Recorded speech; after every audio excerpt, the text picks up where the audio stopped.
The Dubai dream is over. Dubai is known for security, prosperity, and money laundering.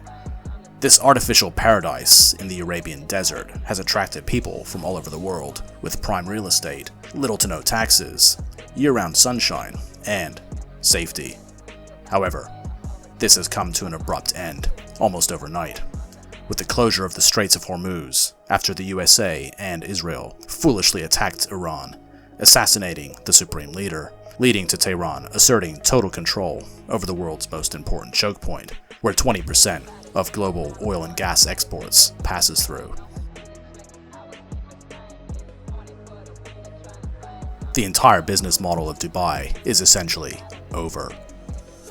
The UAE is a castle built on sand, both figuratively and physically speaking.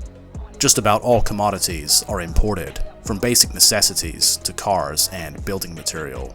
Other than oil and gas, the Emirates produces very little, with some chemical manufacturing and metal fabrication. Nearly 100% of food is imported. 100% of drinking water comes from desalination plants. Even the workforce is imported.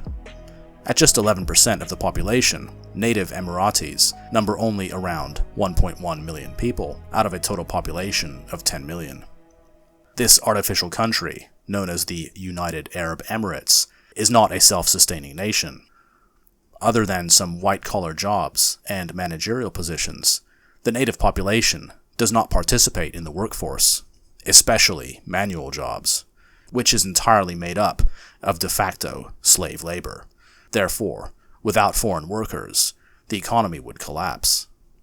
Other industries such as tourism, urban development, renewable energy, and AI all rely on the existing model, as these are not base industries.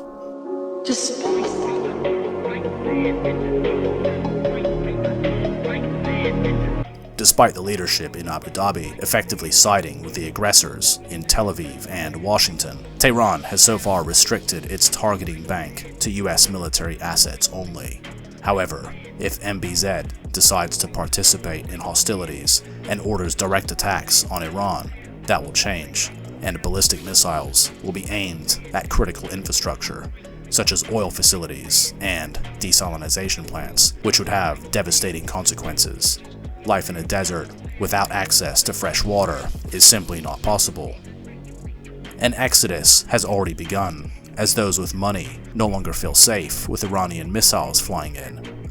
The millions of foreign workers will return home, causing the entire house of cards to collapse. Everything would fall apart, leaving the economy to quickly evaporate. The UAE was never really a country to begin with. It was nothing but an oil company with a family dictatorship appointed by the British and later guaranteed by the Americans, whose promise of protection has been exposed as a myth. The so-called world superpower can't even protect its own bases. The longer this war between Iran and the Epstein coalition continues, the more dire the situation will become for these petro-monarchies propped up by oil and tourism. The engineering marvels not only in Dubai, but the entire Gulf, from Kuwait to Doha, will be abandoned and left derelict. Also, it's very likely that all these city-states will become deserted, as the native populations won't even stick around. They are not fighters. They'll flee, taking their money to Europe, the Far East, and other destinations. If hostilities come to an end, Dubai may recover, but it will take years, and much of the damage is irreversible. Dubai will never be the same. It is likely that a new ruling class replaces the existing one that is on good terms with Iran, free from American bases, and absolutely no Zionist influence. The vast quantities of energy resources will ensure that a renewed Dubai model continues in some form, but perhaps with less focus on exaggerated displays of wealth and a return to its original purpose of oil and gas extraction, refining, and exportation. The UAE will certainly not be playing the part as an imperial power and funding wars in places like the Sudan and Yemen ever again. Those atrocities were a short-lived experiment. MBZ will be extremely lucky to still be in power, living in his glass palace. He chose the wrong side, and now the chickens are coming home to roost. He can still save his little Neo-Arabian tinsel town, but one bad move could see his entire oil kingdom get burned to the ground.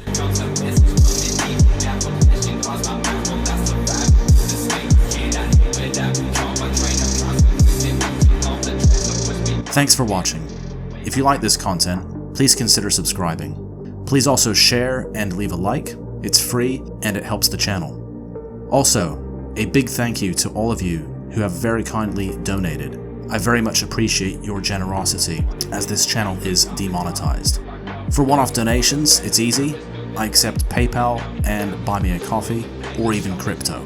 Links are in the description. Until next time.